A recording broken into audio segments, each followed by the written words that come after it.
ఎన్టీఆర్ జీవిత చరిత్రను సినిమాగా తీస్తానని బాలకృష్ణ ఏ ముహూర్తంలో చెప్పారో కానీ అందరూ దానిపై కామెంట్లు చేస్తూనే ఉన్నారు. తాజాగా బాలయ్య సోదరి, మాజీ కేంద్ర మంత్రి, బీజేపీ నేత అయిన పురంధరేశ్వరి కూడా తన అభిప్రాయాలను వెల్లడించారు.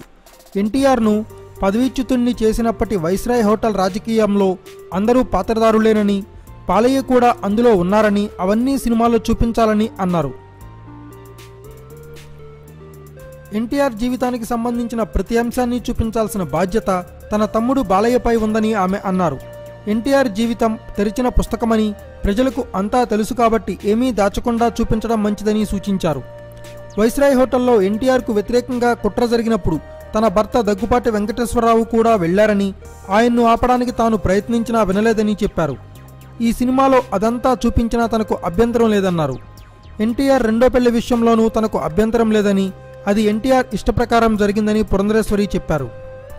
వైస్రాయ్ హోటల్ వ్యవహారం రోజున తాను తన భర్త ఢిల్లీ నుంచి వచ్చామని, అప్పటికి చంద్రబాబు, బాలయ్య హరికృష్ణ ఇంట్లో సమావేశమయ్యారని, అక్కడి నుంచి వారు తన భర్త వెంకటేశ్వరరావును వైస్రాయ్ హోటల్కు తీసుకెళ్లారని ఆమె చెప్పారు. కాబట్టి అప్పటి కుట్రలో తన భర్త సహా అందరూ బాధ్యులేనన్నారు. అన్నీ ఉన్నది ఉన్నట్లు చూపిస్తే సినిమా చూశాక ఎన్టీఆర్ జీవితంలో విలనెవరో ప్రజలే అర్థం చేసుకుంటారని ఆమె చెప్పారు. Thanks for watching. Please subscribe our channel.